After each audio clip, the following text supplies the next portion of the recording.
qu'est-ce que c'est qu'un livrable? Donc il faut d'abord comprendre qu'un livrable, c'est une notion qu'on retrouve dans tout ce qui est gestion de projet. Parce que quand on fait une conduite de projet, eh ben, ça débouche sur un produit, sur un service, sur une nouvelle organisation, voilà, sur plein de choses selon la demande du client. Et donc cette finalité d'un projet, c'est appelé un livrable. C'est donc un résultat tangible d'une production réelle qui est appréhendable, qui est mesurable, qui est attendu par le client final. Et un projet, il peut bien sûr aboutir sur plusieurs livrables. Alors, malgré tout, cette notion de livrable, elle ne se limite pas à l'aboutissement d'un projet, puisqu'il y a également des réalisations intermédiaires. Ça peut être des documents de travail, des budgets, tout ce que vous voulez. Et ça aussi, ça s'appelle des livrables. Donc, vous voyez, il y a vraiment deux finalités. La finalité du projet en lui-même, qui est vraiment le résultat attendu par le client. Et puis, il y a les livrables intermédiaires. Donc les destinataires de ces livrables, c'est qui? C'est bien entendu le client final.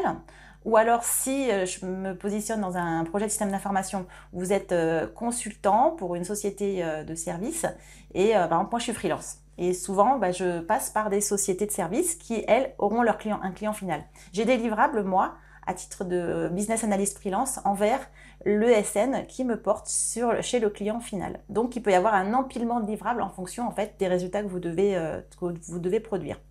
Donc, les destinataires des livrables, c'est le client final ou le client intermédiaire dans le cas d'une sous-traitance, comme en ce qui me concerne.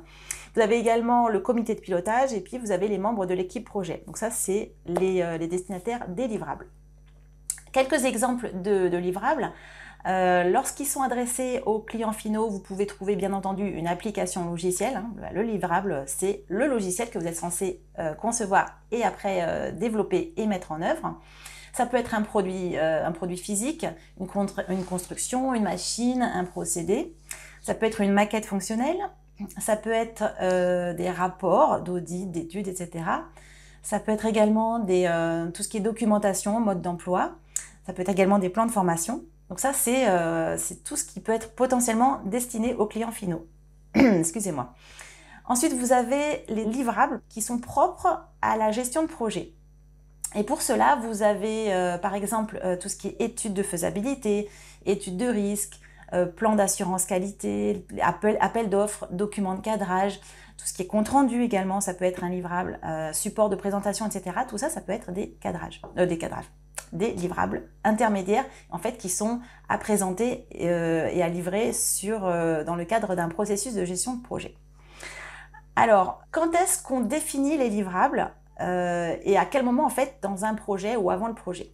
Alors, les livrables attendus par le client final du projet, ils vont être définis dans le cahier des charges. C'est vraiment le document dans lequel ça va être écrit noir sur blanc quels sont les livrables attendus pour tout simplement, par exemple, déclencher une facturation ou déclencher la phase suivante du projet. Les livrables intermédiaires du projet, quant à eux, sont établis par le chef de projet en tout début de projet. Donc le projet a été validé, lancé, il y a un budget, l'équipe projet a été mise en place et vraiment une des premières tâches qui vont être faites sur le projet, c'est le chef de projet qui va s'en charger, ça va être de préparer sa feuille de route. Dans la feuille de route, il va indiquer des jalons et les livrables intermédiaires du projet qui vont être attachés à ces jalons.